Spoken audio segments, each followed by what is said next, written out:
Les affaires publiques n'ont plus de secret pour lui. Les vrais enjeux. Les vraies questions. Qu'est-ce qui s'est passé? Moi, je pense que c'est banal parce qu'on a confondu des affaires qui ne devraient être jamais confondues. Surtout, l'idée de se préoccuper de ce qui est fait et bien fait. Stéphane Bureau. Bonjour Stéphane. Salut Mario. Il y a beaucoup de gens, autant ici au Canada, dans les marchés financiers aux États-Unis, qui n'ont vu que cette histoire de tarif de 25% comme un gros bluff, une menace, une façon pour Donald Trump de se positionner en vue de négociations. Tous ces gens-là déchantent aujourd'hui, là. Je n'y croyais pas la semaine dernière quand on a parlé et je constate que dans les prochaines heures, nous allons assister à la mise en place de ce qui avait été promis par Donald Trump. C'est une mécanique, je dirais, en deux temps. D'abord pour ses principaux partenaires que sont les Mexicains et les Canadiens, par extension les Chinois qui ne sont pas des partenaires naturels, mais c'est aussi un avertissement très sérieux qui est envoyé à l'ensemble de la planète, mais tout particulièrement parce que les prochains dans le collimateur sont les Européens, il l'a répété hier soir. Donc une manière de mettre la table pour des négociations avec des partenaires commerciaux qui ont effectivement une balance commerciale excédentaire. On parle particulièrement des Allemands. Mais ce qui m'intéresse au retour du week-end, c'est que M. Trump a fait fi de l'entente de libre-échange qui a été dûment ratifiée par son administration. Il y a beaucoup de gens qui nous écrivent là-dessus, qui disent que le Canada ne pourrait pas contester en vertu de l'entente de libre-échange. Ouais, on pourrait avoir un jugement en 2028 non exécutoire qui me dit qu'il n'y avait pas le droit de faire ça.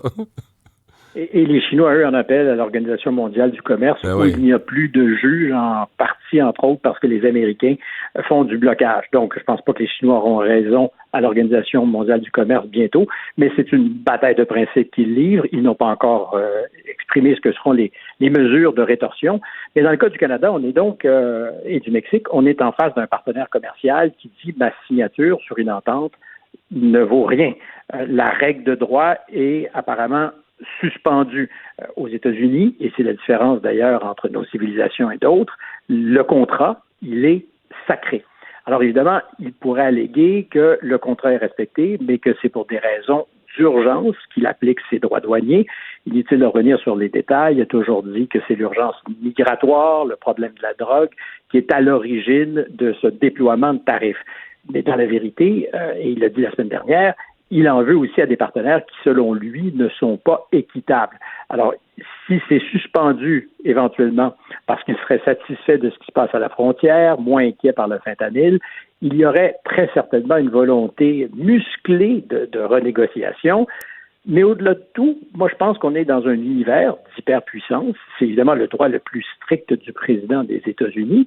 Il faudra voir qui, aux États-Unis, servira de contre-pouvoir. Mais je crois, c'est mon intuition depuis 24 ou 48 heures, on aura l'occasion de revenir là-dessus.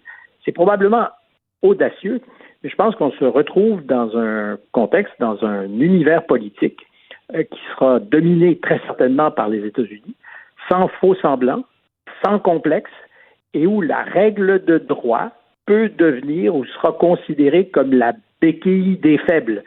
Donc, tous ceux qui ne sont pas capables de se défendre et qui comptent sur la règle de droit, sur le multilatéralisme qui était toujours un peu la politique des États-Unis, c'est-à-dire que nous agissons, mais de concert ou avec les Nations Unies ou avec nos partenaires. Alors, ça n'a pas toujours été vrai. Et non seulement ça n'a pas toujours été vrai, je pense que le discours souvent était un voile pour cacher la réalité de cet unilatéralisme qui est celui des États-Unis. On l'a vu dans les guerres qu'ils ont menées, particulièrement en Irak, malgré ce qu'en pensait le Canada, malgré ce qu'en pensait la France. Mais là, M. Trump, lui, il n'y a plus de cache-sexe. Il est prêt à aller au bout de la logique. Et je crois qu'une des variables importantes, et encore une fois, c'est une idée que je suis en train de cristalliser, elle est liée à son nouveau copinage avec M. Musk. Et cette idée qu'il y aurait peut-être vraiment une accélération du contrôle des États-Unis sur les économies mondiales, mais davantage que sur les économies mondiales, sur le pouvoir, sur la puissance grâce à une maîtrise incontestable de l'intelligence artificielle. Alors on dira qu'il y a eu DeepSeek qui était comme un coup de semonce des Chinois, possiblement, auquel cas on se retrouverait dans un univers où Chinois et Américains seraient en mesure d'exercer leur dominion parce qu'ils auraient une espèce de quasi-monopole de la force.